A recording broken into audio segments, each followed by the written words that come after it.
Before New Haven was crowned the best pizza in America, something happened there that most people never talk about.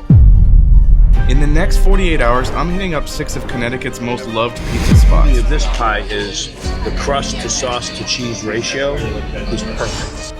And yeah, I'm gonna rank all of them. And at the end, I'm calling out one name the internet swears by, but people from Connecticut hate them for it. But the story doesn't start with pizza. It starts with risk. In the late 1800s and early 1900s, entire regions of Italy were collapsing quietly. Not dramatic enough for most history books, but brutal enough for families living it. Farms stopped feeding mouths. Jobs vanished without warning.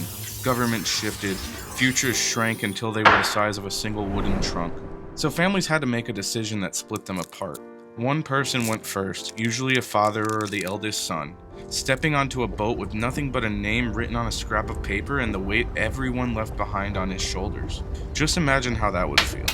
They sent money back, coin by coin, until they could afford one more ticket, then another, then another. They didn't just move, they transplanted their entire world one heartbeat at a time. When they reached America, they didn't spread out evenly. They followed work, factories, rail lines, construction, ports. New Haven didn't need to be beautiful, it just needed to have jobs. So they came here, and instead of building separate lives, they built networks. Same language, same churches, same streets, same shops where you could walk inside and hear something familiar in a place that wasn't. Connecticut isn't just Italian in a symbolic way. By percentage, not total population, it actually ranks among the most Italian-American states in the country.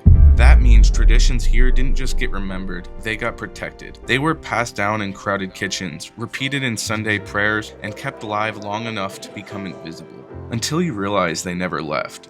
You see it in the way a neighbor looks out for a neighbor, and you feel it in the heat of the ovens. That cluster became Wooster Square, not a destination, a lifeline, a place where you could be an immigrant on Monday and a neighbor by Tuesday. This is where the pizza story actually begins, but not the way people think. Before pizzerias, there were bread ovens, coal-fired ovens built to feed families cheaply and consistently. Those ovens ran hot and stayed hot. They were the hearth of the community. So when the day's bread finished baking, that precious heat didn't go to waste. Dough didn't stop. They started making flatbreads, tomatoes, oil, garlic, and a little cheese if it was a good week. Pizza wasn't a trend. It was a solution born of poverty and resourcefulness. It was the taste of, we made it through another day. And here's the part most people miss. Some of those ovens never went away. They weren't replaced, they weren't repurposed. The same coal ovens that fed exhausted immigrant families with bread in the 1920s are still burning today, feeding the city with pizza. That's not nostalgia,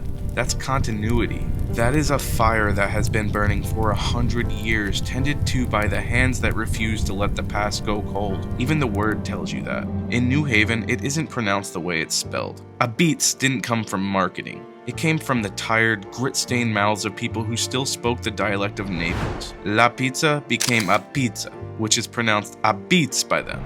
English ears wrote down what they heard, not what was in the textbook. A word crossed the ocean, survived the docks, and stayed long after the people who first whispered it were gone. And the technique stayed too. The dough here holds more water. It has a higher hydration. That seems simple, but it's actually quite difficult to master. In a coal-fired oven, that water turns to steam instantly. Steam blisters that crust before it dries. Those dark spots that everyone argues about aren't mistakes. They're the char. Physics doing exactly what it's meant to do when flour meets 1,000 degrees of history. You feel that immediately at Modern, where the process is confident and controlled, like a heartbeat. And then just down the street, Frank Pepe opened his shop in 1925, becoming the first New Haven-style pizza storefront in the city. Before Pepe, pizza was survival food. After Pepe, pizza became the reason you showed up. Then came Sally's ah-beetz. In 1938, his nephew Sal Consiglio, known to everyone as Sally, opened his own place. Another person in the family opened Consiglio's on the same street, another awesome Italian spot that I've been meaning to try. Imagine the dinner table conversations. 2 ovens, same family, same block, same neighborhood. It was competition, yes, but it was also shared bloodlines, shared coal, and a shared understanding that they were building something that would outlast them both. Explain this to anyone arguing about rankings. When I ate at the original Sally's with my friend Brian for the first time, I learned so many things that brought light to our conversation.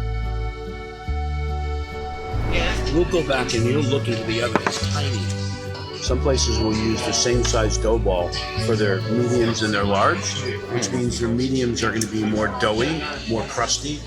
And the beauty of this pie is the crust to sauce to cheese ratio is perfect. It's a very thin crust with a little bit of sauce and a little bit of cheese, unlike modern, which is very pretty cheesy and very and greasy because of that cheese. Which some people like the grease a little bit, it gives some flavor, but what's the oven here, coal? Coal.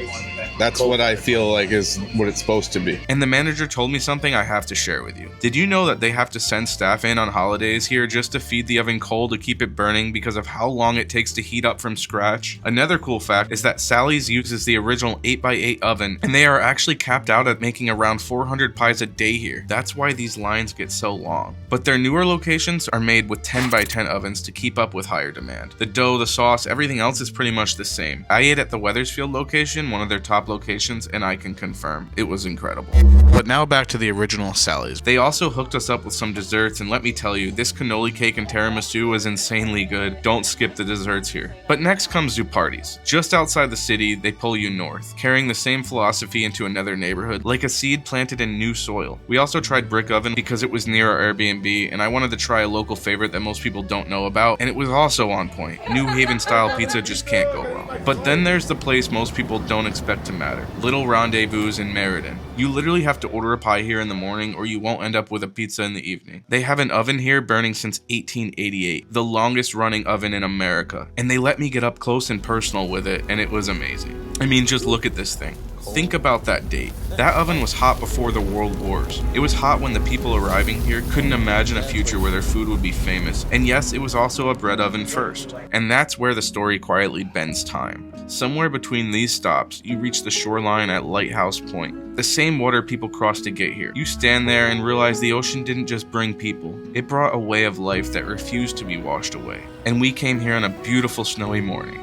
Later, when the oven's cool and the crowd's thin, the city exhales, conversations stretch, we went to East Rock Brewery and clinked our glasses to the story. The story is the part you don't see on menus. This isn't about crust thickness or char debates. This is about a tradition that survived because it stayed useful, because it fed families when they had nothing else, because it didn't need to change to matter. It is a love letter written in flour and ash. And once you notice that, the rankings stop being the headline. They become the footnote. But you stayed this long, so here they are. Number 1, Sally's. Second and third is a tie between Modern and Little Rendezvous. Next is Zuppardis, then Pepe's, then Brick Oven. I tried them all in 48 hours, and that's my opinion. And I promise to tell you which one to avoid that everyone in Connecticut probably already knows about. I tried it over the summer, and it's Mystic Pizza. You'll feel obligated to try it just because of the movies. And they aren't terrible, but they're not New Haven style pizza. Don't come to Connecticut, try that pizza, and then trash on Connecticut. It's just wrong. The real story was never about the slice. It was about the people who kept the fire burning to make it what it stands for today.